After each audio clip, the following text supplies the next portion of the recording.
Good morning, guys. Jeremy here at My Way MFG. If you saw the last video, we got the interior painted here in Old Eliza. It turned out really good, but I got dirt in the paint. I guess you expect that doing it at home with no paint booth, but I'm pretty happy with it. It looks pretty good to me. And I've always said this isn't going to be a SEMA car or a Chip Foose car, but can we make it just a little better? We've done that. We've done that tenfold. But I'm over here looking at it today. First thing I did when I got here this morning was I unmasked this silver off the steering wheel because I really wanted to see what it looked like. My mask and tape screwed it up, but that's okay. We'll just take a brush, get this smoothed off and get it brushed back in there. Everything else looks good, so I'm not gonna worry too much about that. But it kind of screwed up my visual. But even so, you can kind of tell how it's gonna look, and it's gonna look pretty good. I'm very, very happy with that. I went ahead and set the gauges in here. I couldn't resist. I had to know how they were gonna look. And I hadn't ever mounted this lower panel yet to see where I was gonna put the other two gauges. I'm going to put the temperature and the fuel up here on the dash because those are the ones I pay most attention to. The other two, the oil and the amp, I just need them there for when I need them. So I've got these tucked under here. Let me show you. I tucked those right under down there. I didn't want to get them over this way too far because I still wanted to be able to reach this lever for the air vent. And then I had wondered how the knobs were going to affect my vision of them, so I went ahead and stuck this knob back on here just so I could tell. I can still see them just fine. So that's going to be a good place for those. I went ahead and put the speaker grill in to see how that would look, and I think it's going to be fine just the way it is. It looks a little rustic, but hey, I don't think it's too bad. We're just gonna go with that. So we'll get 4 matching knobs on here. I think all that'll look good. These look good here, and I've got a new high beam indicator light to go in here. It came in UPS the other day, and I think it's in my wife's purse. So we'll get that from her. I went ahead and I put the glove box lid back on because the next thing I'm going to do is I'm going to get everything figured out for the pinstripe and get it masked off across there. I needed that on there to do that. And I'm trying to be real gentle with stuff today because this paint's still fresh, but I don't think I scratched it any. I don't want to put masking tape on it quite yet though. So that's just going to sit there for now. If we get back and take a look at it, that's starting to be a really nice look, I think. It looks vintage. It looks clean and fresh. Yeah, I'm really enjoying it. Let me show you the other side.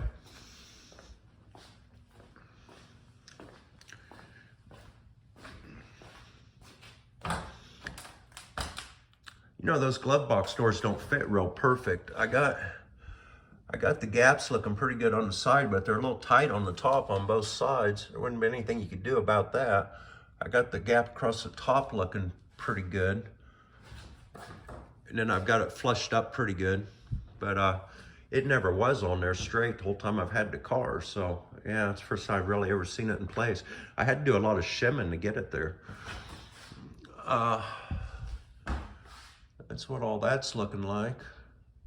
And there is some dirt in the paint, but for do it yourself at home paint job, that ain't bad. I mean, we've got very little orange peel or anything in there. It's laid down just as smooth as you can get. And we're still gonna put clear coat on this, so it's gonna get shinier. But for right now, yeah, I'm thinking it's good. If we can get the clear coat, if we can get the clear coat to lay down that good, yeah, we're gonna be just fine. And you are gonna see a little dirt in it, especially because it's white. But yeah, who cares? Looks great. So anyway, guys, my goal of this channel has always been, ever since I started, was to show what can be done at home with just basic tools. You know, I used to watch those Sunday morning TV shows back when I was putting the 59 together.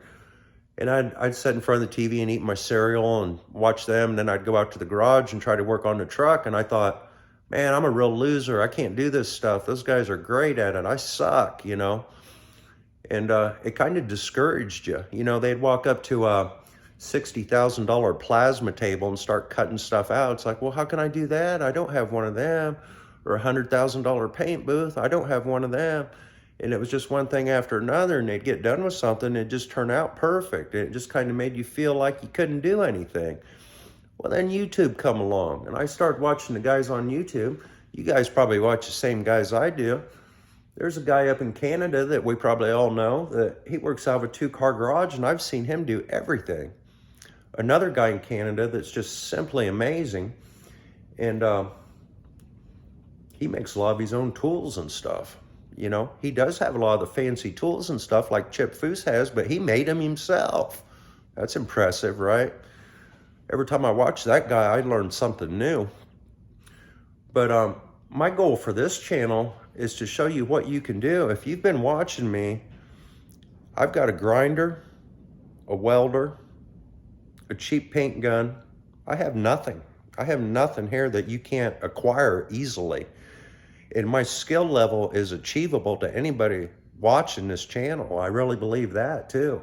So if I can do this with my brain and a few tools, so can you. And that's what this channel will always be about. Even if we started making a lot of money and had a lot of fancy stuff, I'm not going to change the format. You're going to see me out here screwing around with a grinder and a welder and basic stuff, you know, guys, basic stuff. And I don't have much money in this car either. So, yeah, if I can do it, you can do it. Seeing as how we're waiting on this paint to dry before we can, or cure a little more before we do much more in there with masking off the pinstripe or anything. And I'm still waiting on the lettering paint. It's supposed to be coming tomorrow. I thought I'll work on these cowl panels a little bit. Might as well be doing something, right? I got the windshield garnish molding and primer as well. This is one for the passenger side.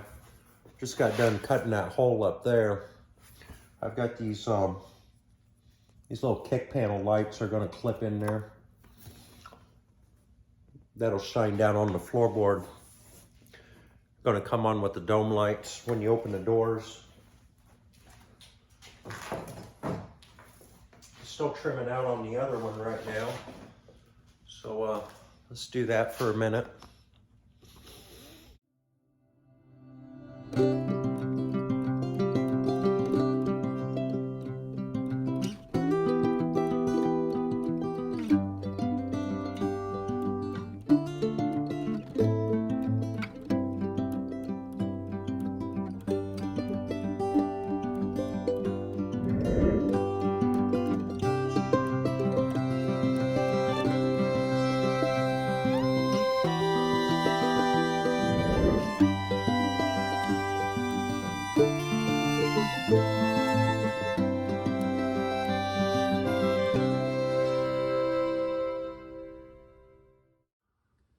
I got those roughly fitted in there.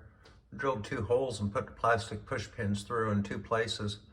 That holds it real good. And then it's going to have the carpet edging along the bottom. That other top corner by the firewall, if it seems like it, I'll just put a screw up in there. But I don't think I'm going to need anything up there. We'll see. But the lights are going to be tucked way up in there where I've got that hole. I'll show you on the other side. It's a little black plastic LED ones, but you'll never see them way up high like that. I think that's going to be fine, guys. Hey guys, Jeremy here at My Way MFG. let me get this cat out of here first.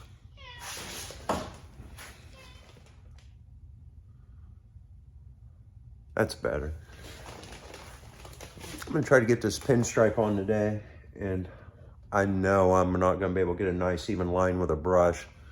So I'm laying some masking tape out. I'm gonna try to keep the pinstripe at 1/8 of an inch. So I got an 1/8 inch Allen wrench here, and I've been putting along my top edge and making a mark. I'm going to try to stretch my second row of tape across. I think I'm going to do this section right up to here first. Let it set for a while, pull the tape off and see how it looks before I go all the way across.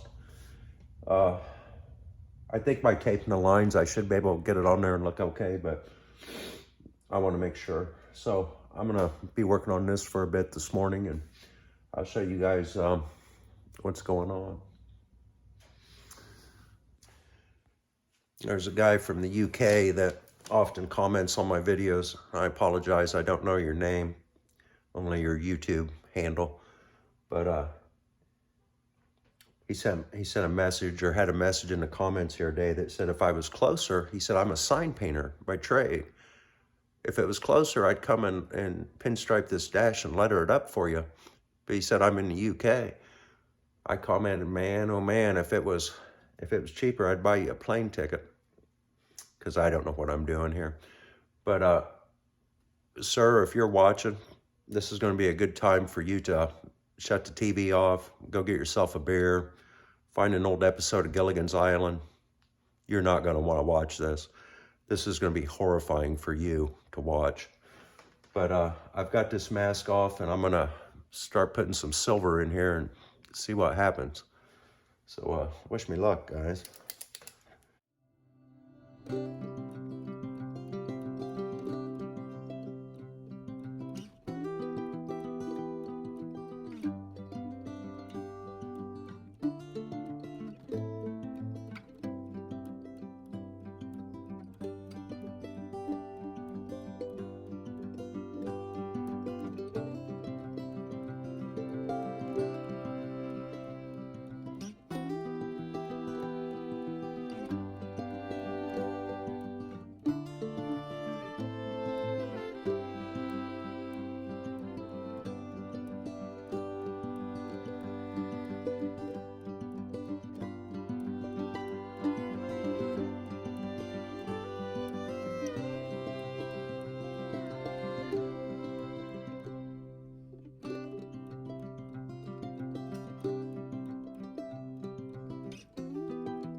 Got one coat on there. I'm gonna let that tack up for a bit and try to do another one.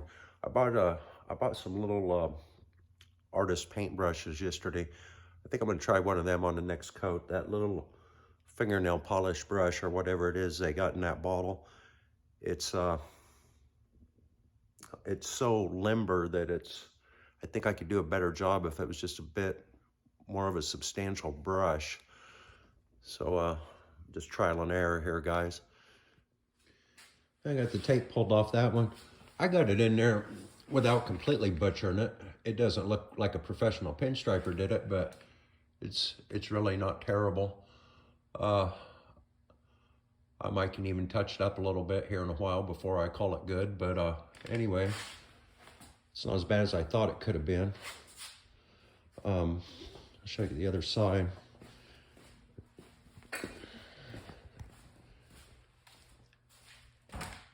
Got this side taped off, ready to get this side done, so I'm going to do that next.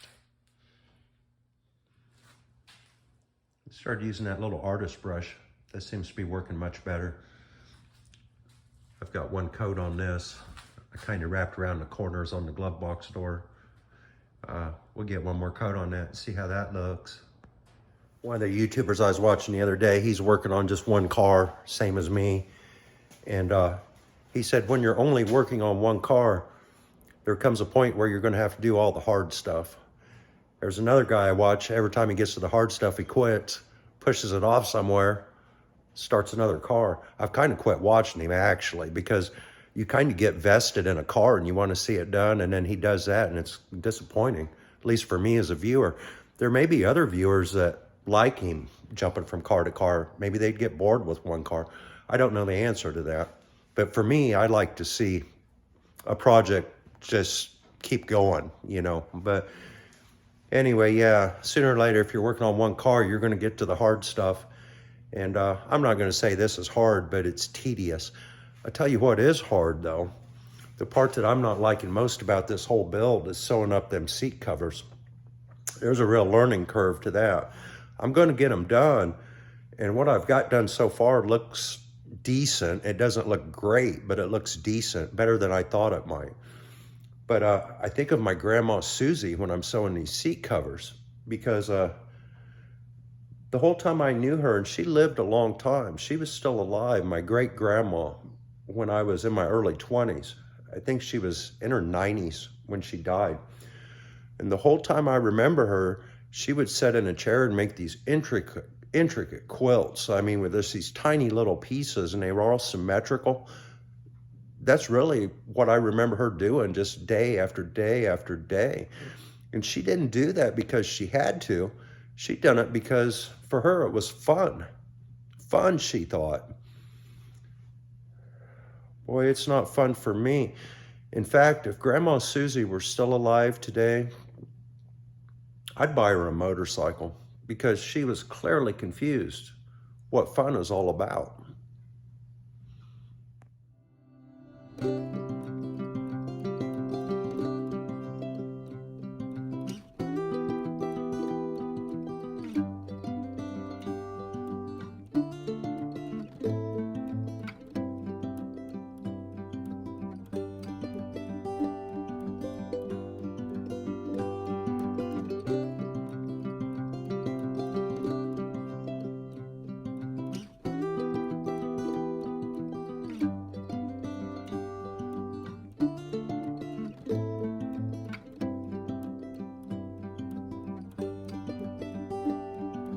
I'd have to say overall that turned out pretty good for, you know, a do-it-yourselfer. I just taped it off and got it in there that way. Yeah, it looks decent.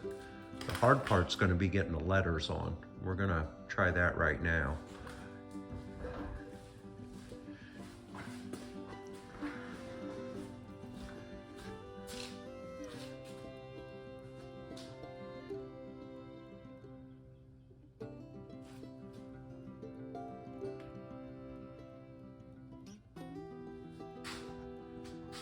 So we'll see what happens here. I've been trying a bunch of different ways to do it. So far, that one right there is looking the best.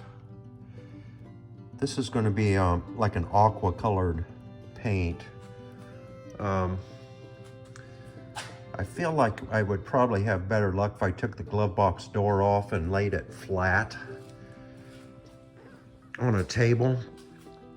I think I'd be less likely to run it.